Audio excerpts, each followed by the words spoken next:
Bonjour mes très chers compatriotes.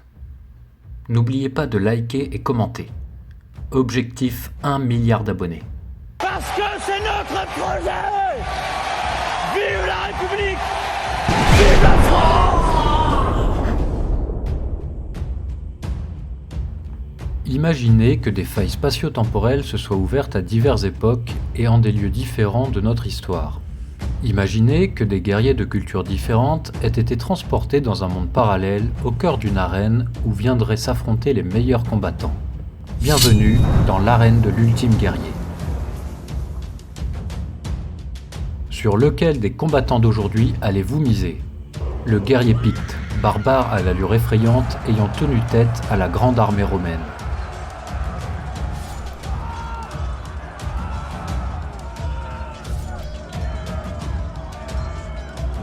Le soldat égyptien, pilier fondateur d'un des plus grands empires de l'histoire.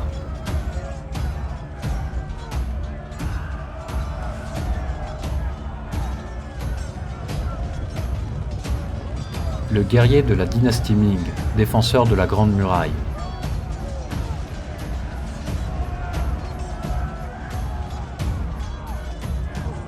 Le Mélophore, guerrier immortel de l'armée perse.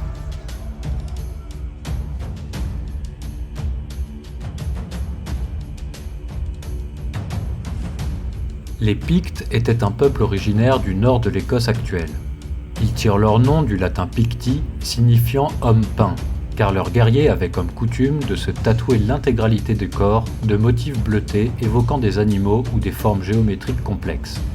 Ces symboles, à jamais gravés sur leur peau, n'étaient pas simplement ornementaux. Ils avaient une signification sacrée et devaient conférer la protection des dieux. Il était donc impensable pour le guerrier de couvrir ses tatouages d'une quelconque armure. Ainsi, le guerrier picte partait plus ou moins nu au combat et ne craignait ni la peur, ni même la mort, qui était pour lui la plus glorieuse façon de rejoindre ses ancêtres. Même la très puissante armée romaine ne parvint pas à s'établir sur les terres de ces guerriers barbares. Les Romains décrivirent les Pictes comme d'effrayants guerriers d'une sauvagerie impitoyable et poussant des hurlements d'animaux pendant les combats. Armé simplement d'une lance, d'une épée et d'un bouclier, la puissance du guerrier picte résidait plutôt dans ses croyances, sa brutalité et la peur qu'il provoquait chez ses adversaires.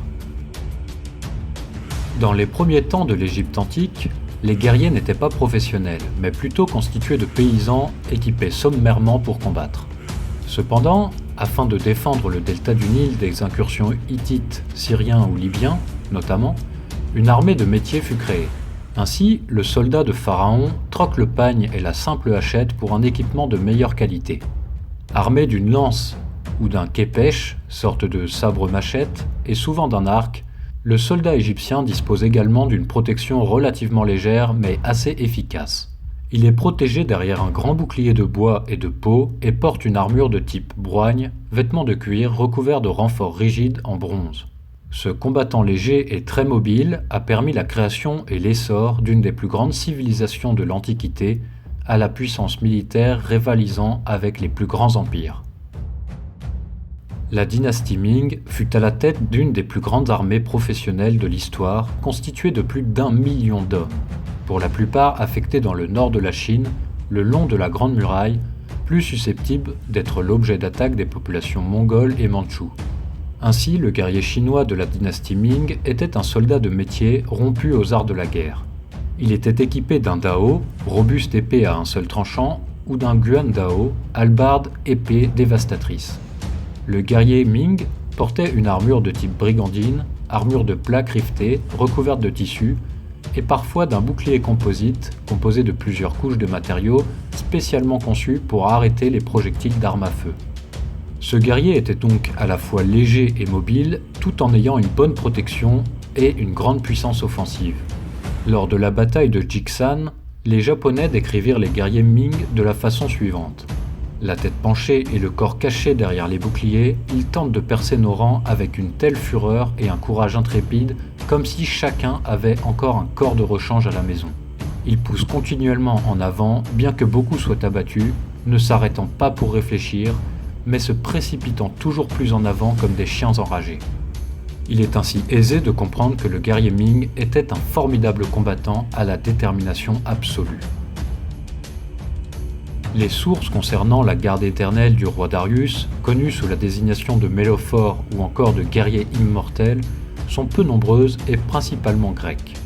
Hérodote rapporte que les immortels étaient l'élite de l'armée perse et formaient une troupe professionnelle permanente, ce qui était assez inhabituel pour l'époque. Le nom d'immortel qui leur était attribué venait du fait que ces soldats tombaient très rarement au combat, mais aussi du fait que si l'un de ces guerriers était tué, il était immédiatement remplacé. L'un des traits caractéristiques sur lesquels les auteurs grecs ont insisté est l'impressionnante richesse de ce corps d'élite. En effet, les immortels n'étaient pas aussi sobres que la représentation qui en est faite dans le film 300. Au contraire, ces soldats portaient des tuniques colorées ainsi que de nombreux ornements en or et en pierres précieuses. Si le guerrier immortel ne manquait pas de style, il n'était pas non plus dépourvu d'équipement. Armé d'une lance, d'un poignard ou d'une hache, d'un grand bouclier en osier et d'un arc ou javelot, le Mélophore était un combattant polyvalent capable de s'adapter à toute situation. Le guerrier immortel de l'armée perse est si efficace qu'il sera même intégré à l'armée d'Alexandre le Grand, qui fut très impressionné par le courage et l'organisation de la garde du roi Darius III lors de la bataille de Gaugamel, où les immortels parvinrent à protéger et extraire leur roi d'une situation plus que délicate. Ainsi, le Mélophore perse est parvenu à se hisser parmi les guerriers de légende de l'Antiquité.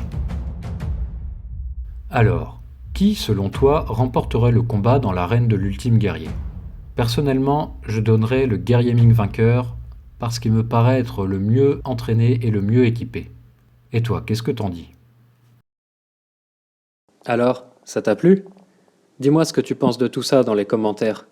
N'hésite pas à t'abonner et à mettre un petit pouce bleu, ça fait toujours plaisir.